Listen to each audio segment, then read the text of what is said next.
Merhaba, ben Kerem Çilli. Bu videomuzda size BMW iX4 serisi ürünü tanıtacağız. Gerçekten bir ürün demek çok doğru olabilir.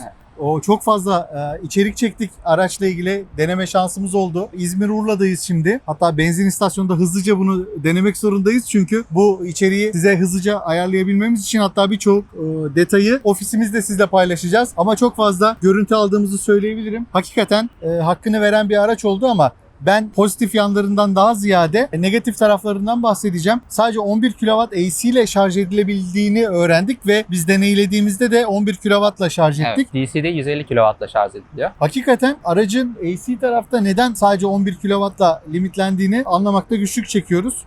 Bence negatif özelliklerden bir tanesi evselde en azından 22 kW'la şarj edilebilir olması gerekirdi. Bir diğer önemli nokta, birçok araç incelemelerinde bunu görmüyoruz maalesef. Araçta V2X teknolojilerinin olmadığını gördük. Yani dışarı enerji verme konusunda bir özelliği yok. Sadece kendisi için bir batarya var. Ama halbuki geldiğimiz noktada yeni nesil araçlarda onu bir powerbank gibi kullanma özelliği var demiştik. Dışarı evimize, yüklerimize veya şebekeye enerji verebilme gibi yetenekli olan araçlar da var. Bu araçta negatif olarak onu da görmediğimizi söyleyebilirim. Ama pozitif taraflarını da, aracın içerisinde yaşadığımız keyifli anları da sizlerle paylaşacağım. Özellikle tavan camının karartması ve tekrar güneşi görmemiz çok güzel bir detaydı. O detayı da size çok güzel bir şekilde enstantaneyi paylaşıyor olacağız. Anonsu çekmek için bir benzin istasyonunda durduk. Ve şimdi anonsu sonlandırıyoruz. Detayları ofisimizden sizlerle paylaşıyor olacağız. Tehlike altında arabalar yanımızdan geçiyor. O yüzden çok uzatmadan hemen sonlandırıyoruz. Çok keyifli, güzel bir içerik olacak ve bilgi dolu bir içerik olacak. Detaylar ofisimizde. Görüşmek üzere. Berkay'la birlikte Urla'da test etmiş olduğumuz BMW iX4 aracının detaylarını sizlere paylaşacağız. Ben burada biraz kötü polis olmak istiyorum. Çünkü arabanın bence eksik yanları veya olması gereken yanları nedir? O tarafa gireceğim. Berkay da araçla ilgili teknik özellikler nelerdir, bataryası nedir gibi detayları paylaşacağız. Bu arada da arabanın içerisinde yaşadığımız konforla olumlu taraflarından da tabii ki bahsedeceğiz. Hızlıca konuya girelim dilerseniz. BMW iX4'ü Urla'da test ettik. Ekip olarak bir çekime gitmiştik. Urla'da dev batarya kapasiteli bir ev vardı. Onunla ilgili videomuzu da yukarı kartlara koyalım. İzlemeyenler için keyifli bir video olduğunu düşünüyorum. Berkay, ne diyorsun? Araç ilk bindiğinde izlenimin nasıldı? Konfor anlamında zaten BMW'nin belli bir standardı var. Bence konuşmaya bile gerek yok ama senin şahsi düşüncelerini de öğrenmek istiyorum. Bence çok genişti. Yani ilk bindiğimde biner binmez bir konforu hissettim. Araç arka koltuk bile fazlasıyla genişti. Yani sürücü koltuğunda oturur gibiydi aynı şekilde. Seyahat ederken de asla hızı hissettirmedi. Yani böyle tepkimeleri çok iyiydi bence yolda. Araç içine ses alma konusu nasıldı? Genelde ses yalıtımı da bence çok iyiydi. Yani motorun sesi belli bir hızın üstüne çıksak bile asla duyulmadı diyebilirim yani. Zaten elektrikli araçların hızlanması ile ilgili konuşmaya bile gerek yok. Ciddi anlamda hemen o tepkimeyi alabiliyoruz. Çok araba hızlanıyor. O anlamda o deneyim nasıl, koltuğa geri yapışma deneyimi? Bayağı iyiydi. İlk tepkimede gaza bastıktan sonra çok seri bir tepki verdi. Dediğiniz gibi geri yaslandık. Bu arabanın teknik özelliklerinden biraz bahsedelim. Aracın batarya kapasitesi bence oldukça yüksek. Gelişen batarya teknolojileriyle ilgili de videolar yapıyoruz biliyorsun. Orada çok yakın gelecekte bu rakamların çok büyük oranda hızlıca artacağını söyleyebiliriz insanlara. Bir de 76 kWh nedir? Hani kafada canlanması için şunu söyleyebiliriz. Böyle 200 TL, 300 TL fatura ödeyen bir ev için belki 15-20 günlük elektriğinin karşılığı kadar bir elektriği bir arabanın içinde depolayabiliyoruz. Aslında iyi bir rakam. Ben aracın benim açımdan negatif taraflarından bahsetmek istiyorum. Mesela o anlamda AC şarj dediğimiz şebekeden evden şarj etmek istediğimizde o rakam beni açıkçası çok tatmin etmedi. Sen söylemiştin bana ilk defa. İlk duyduğumda da şaşırmıştım. Aracı mesela evimde prize taktığımda en fazla kaç kilovatla şarj edebilirim bilgisi? 11 kW. 11 kW mesela çok az bir değer bence. Ki evlerde 22 kW'a kadar şarj edebiliyoruz. Bu da teorik olarak aslında 8-10 saatlik bir şarjı 4-5 saate indirmek anlamına geliyor. Ama bu eksiği DC tarafla çözüyorlar anladığım kadarıyla. DC'de nasıl bir durum vardı? Kaç kilowatt ve kaç dakika Söylersen sevinirim. 150 kW'la şarj ediyor. %10'dan %80'e 31 dakikada şarj ediyor. %100 tam kapasiteye ise 40 dakikada çıkıyor. Zaten genel olarak araçları %10'dan %80'e bir kalıp haline geldiğini söyleyebiliriz. Birçok şarj istasyonunda da benzer mantıkla şarj edip aracı yolunuza devam etme gibi bir durum söz konusu olacak. Bu arada şunu da belirtelim. Yepyeni batarya teknolojileri gelişiyor. Bununla ilgili videolarda çekmiştik. Bu sürelerde birkaç yıl içerisinde çok daha aşağı doğru düşecek. Yarım saat belki 20 dakikaya düşecek önce, sonra 10 dakikaya düşecek. Sonra da benzinli bir araçla aynı dakikada eş zamanlı olarak aracı yine %10'dan 80'e getirebiliyor olacağız. O anlamda bazı insanlar direkt olaya negatif baktıkları için çok uzun sürüyor. Evet, ama sonuçta teknolojik bir şey bu. Yavaş yavaş aşağı düşecektir bu değerler. Araçla ilgili başka dikkatini çeken bir detay var mıydı? Başka dikkatimi çeken detay ise aracın her yerinde kamera olması. Evet, enteresandı bu detay. Yani sağ tarafa bakıyorsun, sağ kamera var, arka kamera var, önde kamera var. İnsan kameraya bakınca araba kullanma konusunda zorluk çekebilir ilk etapta bence. Bir de şöyle bir detay var. Bu ön ve arka kameralar BMW'nin logolarından çıkan şeylerle temizleniyor. Aynı zamanda araç direksiyonunda çevirmenize göre ön kamera yön değiştiriyor. O inanılmaz. Panoramik de bir görüntü vardı sanki. Yani tamamen arabanın önünde ne gözüktüğünü de panoramik şekilde görme şansımız vardı. Yanlış hatırlamıyorsam öyle bir görselde vardı. Peki bunun dışında dikkatini çeken araçla bu çok iyiymiş dediğin başka ne vardı? Ben sunroof detayını özellikle söylemeni istiyorum. Evet, elektrokrom teknolojisiyle yapılan bir sunroof detayı var. Bir tuşla cam tamamen kararıyor ve asla ışık geçirmez hale geliyor. Bu çok ilgi çekiciydi yani. Tekrar tuşa basıyorsun, normal Açılıyor, cam haline dönüşüyor. Ama bir sunroof yok. Onu da söyleyelim. Panoramik tavan. Evet. Ama fiziki açılır bir tavana sahip değil. Evet. Sadece orada bir elektrokrom teknolojisi var. Aydın kapanıyor ve açılıyor.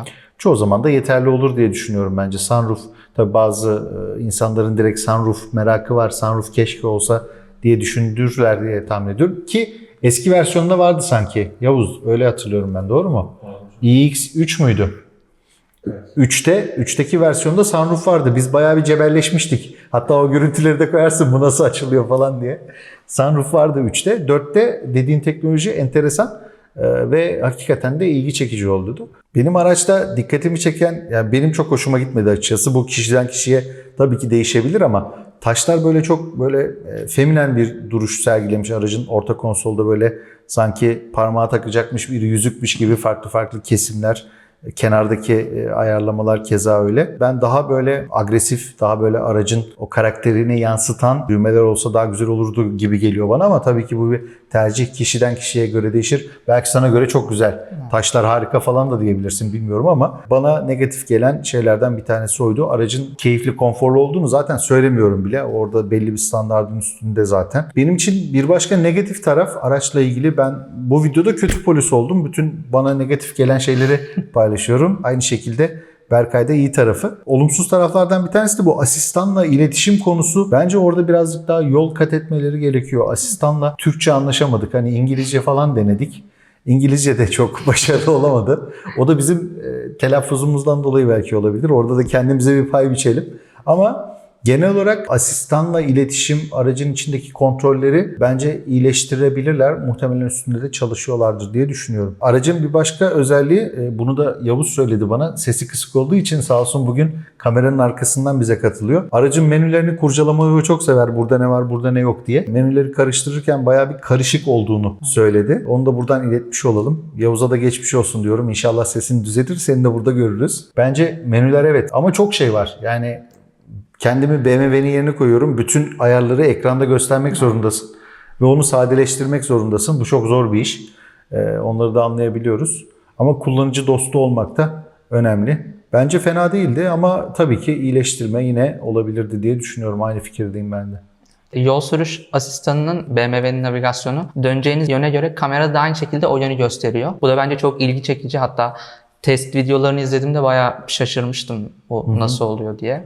Valla bence aracın teknoloji tarafında hakikaten eksiği yok. Çok güzel bir araç yapmışlar. Ben tabii araç şöyle uçuyor, böyle kaçıyor şeklinde videolar yapmayı sevmediğim için olumsuz taraflarından yaklaşayım. Olumluları zaten herkes anlatıyor. Berkay da anlatıyor. Bu taraftan da bahsetmekte fayda var. Araçla alakalı bence çok konforlu, oturaklı bir araç diyebiliriz. Evet, bence de öyle. Bir de sizin dediğiniz gibi o cam ve kristal şeklinde aracın ön duruşuyla pek uyumlu olmamış. Yani önden bakımda biraz sert bir Daha bakış. agresif bir Evet. bakış var. Orada yumuşatılmış konu Evet. biraz sanki. Direksiyon tasarımı altıgen şeklindeydi. Çok fazla görmediğimiz şekilde bir tasarım vardı. Ama hem yorumlar hem de bizim bakış açımıza göre, kullanışımıza göre gayet iyiydi ve tutuş açısından çok rahattı bu altıgen direksiyon. Zaten aslında benim de ilk aracı kiralamadan önce araştırdığımızda X3 serisi zaten piyasada var olan X3'ün elektrikliye dönüştürülmüş versiyonu benim bildiğim kadarıyla. Ama bu X4 tabanı tamamen bir elektrikli araç, sıfırdan dizayn edilmiş diye. Sanırım kiraladığımız yerdeki arkadaş ondan bahsetmişti. Hatırlamıyorum tam olarak kaynağını. Ve aracın zaten ön konsol gerçekten bambaşka bir hissiyat yaratıyor insanlarda. Dediğim gibi o anlamda BMW zaten adına yakışır bir aksiyon almış. Evet. Aynı zamanda araçta diğer bu klasman araçlarda olduğu gibi head-up display teknolojisi var. Yani sürücünün ekrana bakma zorluğundansa direkt önündeki camda bunu navigasyonu gösterebiliyor ve çok büyük kolaylık sağlıyor bu da. Bununla ilgili iX3'ü kiraladığımızda stajyerlerimiz de vardı arkadan. Ekrandaki hız göstergesi aslında cama da yansıtılıyordu. Camdan görebiliyordun. Ama yanda oturan kimse camda ne var göremiyordu. Değişik bir histi aslında. Bizim stajyerler için de güzel bir deneyim olmuştu o. Söyledikleri o gün aklıma geliyor, gülümsetiyor beni. Onları da özledik, hiç gelmiyorlar. Arada bir gençler dükkana gelin. Öyle söyleyelim, mesajı bırakalım onların. Var mı başka eklemek istediğin BMW ile ilgili genel olarak? Başka bir özellik ön ızgara bölümü. Ön ızgara bölümü tamamen kapalı, yani elektrikli araç olduğu için. Orada sensörler bulunuyor. Onunla ilgili ilgi çekici olan detaysa darbelere ve dışarıdan gelen taşlara kendini tamir ediyor, onarıyor. BMW normal oda ısısında 24 saatte bunun kendini onardığını söylüyor. İnanılmaz. Eğer hızlandırmak istiyorsak fön makinesiyle tutup daha hızlı zamanda kendini onarabildiğini söylüyor. Bu da riskli bir öneri oldu. Şimdi fön makinesiyle aracın önüne tutup aracı eritebilmekte bir ihtimal olabilir. Hiç riske girmeyelim, 24 saat bekleyelim bence. O kadar para verip o arabayı alıp. Neyse. Bence araçla alakalı genel olarak söylenebilecek şeyler hep olumlu ama olumsuz tarafları da söylemekte fayda var diye düşündüm. BMW'nin web sitesinden de biraz bahsedelim. Benim hoşuma gitti. Orada bütün elektrikli araçlar, işte hibrit araçlar, plug-in hibrit, standart hibrit. İnsanlar bu terimlere henüz aşina olmadı. Web sitesinden de girip kısa özet ve şekilde nokta atışı hangi araç nasıl çalışırı anlatmışlar. Evet, bu videomuzda söylenecek çok şey var tabii ki ama kısa bir özet yapmak istedik. Güzel bir zaman dilimiydi. Urla'daki çekimler. Urla da güzel bir yer. Memleketimizin her köşesi güzel. Ben ayrı ayrı seviyorum bütün illeri. Böyle politik yaklaşmak istemiyorum. Tam da seçimler öncesi çekiyoruz bunu ama belki bir sonraki seçimde biz de değil mi mahalle muhtarlığına adaylarımız. O yüzden bu videoyu bu şekilde sonlandıralım. Çok teşekkür ederim bilgiler, katkılar için. Berkay hazırlandı bu videoyu yapması için. Detaylar üzerinde çok çalıştı. Umarım faydalı olmuştur. Dinlediğiniz, izlediğiniz için teşekkür ederim. Bir sonraki videomuzda görüşmek üzere. Görüşmek üzere. Çekim bitti ama aracın çok fazla özelliği olduğu için bunu da söylemeden edemeyeceğim. Bence çok ilgi çekiciydi. Aracın iç kamera özelliği, araçtan ayrıldıktan sonra BMW'nin uygulamasıyla aracın içini kontrol edebiliyoruz. Örnek veriyorum, araçta bir şey unuttuk ya da bir şüphelendiğiniz bir durum var. Bunu oradan izleyebiliyorsunuz. Aynı şekilde bu kamerayla fotoğraf da çekebiliyorsunuz. Bu fotoğrafı QR kodla alıp kendi telefonunuza alabiliyorsunuz. Sanırım yeterince bilgi verdim. Bizi izlediğiniz için teşekkür ederim. Görüşmek üzere.